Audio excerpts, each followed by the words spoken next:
পশ্চিমবঙ্গের বিধানসভা নির্বাচনে তৃণমূল কংগ্রেসের পরাজয় সত্ত্বেও মমতা ব্যানার্জি জানিয়েছেন তিনি হারেননি, পদত্যাগও করবেন না। ৬ মে বুধবার বিদায়ী মন্ত্রিসভার মেয়াদ শেষ হচ্ছে। এমন পরিস্থিতিতে প্রশ্ন উঠেছে, পরাজয়ের পরেও কোনো মুখ্যমন্ত্রী পদত্যাগ না করলে ভারতের সংবিধান অনুযায়ী কি ব্যবস্থা নেওয়ার সুযোগ আছে?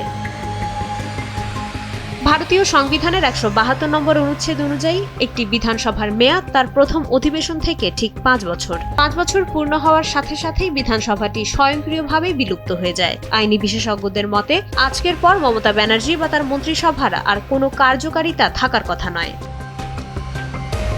মমতা ব্যানার্জির দাবি, নির্বাচনে ভোট লুট হয়েছে। তিনি নির্বাচন কমিশনকে খলনায়ক আখ্যা দিয়ে বলেছেন, পরাজয়ের কোনো অকাট্য প্রমাণ না থাকায় তিনি পদত্যাগ করবেন না। অন্যদিকে বিজেপি এই অবস্থানকে অসাংবিধানিক ও হাস্যকর বলে উড়িয়ে দিয়েছে।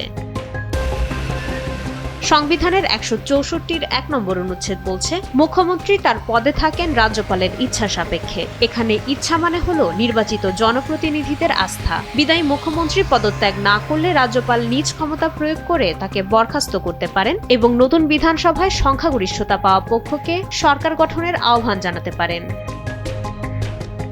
বিবিসিকে দেওয়া এক সাক্ষাৎকারে সাংবিধানিক আইন বিশেষজ্ঞ পিডিটি আচারিয়া জানিয়েছেন, নতুন মুখ্যমন্ত্রী শপথ না নেওয়া পর্যন্ত রাজ্যপাল বিদায়ী মুখ্যমন্ত্রীকে তত্ত্বাবধায়ক হিসেবে দায়িত্ব পালন করতে বলতে পারেন। তবে বিধানসভার মেয়াদ শেষ হয়ে যাওয়ার পর আইনত তিনি আর আগের ক্ষমতায় থাকতে পারেন না। পদত্যাগ না করলেও আইনি সময়সীমা অতিক্রান্ত হওয়ার পর তিনি স্বয়ংক্রিয়ভাবেই পদচ্যুত হিসেবেই গণ্য হন। নির্বাচনে হেরে ইস্তফা দিতে অস্বীকার করার ঘটনা ভারতের ইতিহাসে নজিরবিহীন। এর আগে অরবিন্দ কেজরিওয়াল, জয়ললিতা কিংবা লালু প্রসাদ যাদবের মতো নেতারা দুর্নীতির অভিযোগে অভিযুক্ত হয়েও পদ আগলে রাখার চেষ্টা করেছিলেন। তবে আইনি প্রক্রিয়ায় তাদের সবাইকে শেষ পর্যন্ত দায়িত্ব ছাড়তে হয়েছে। আইন অনুযায়ী মমতা ব্যানার্জির মেয়াদের আজই শেষ দিন। রাজনৈতিক টানাপোড়েন যাই থাক, ভারতের সংবিধান অনুযায়ী কোনো সরকারি ৫ বছরের বেশি থাকতে পারে না। এখন দেখার বিষয় রাজভবন এই পরিস্থিতি কাটাতে কি পদক্ষেপ গ্রহণ করে। মাইশা মালিহা, সময়ের আলো।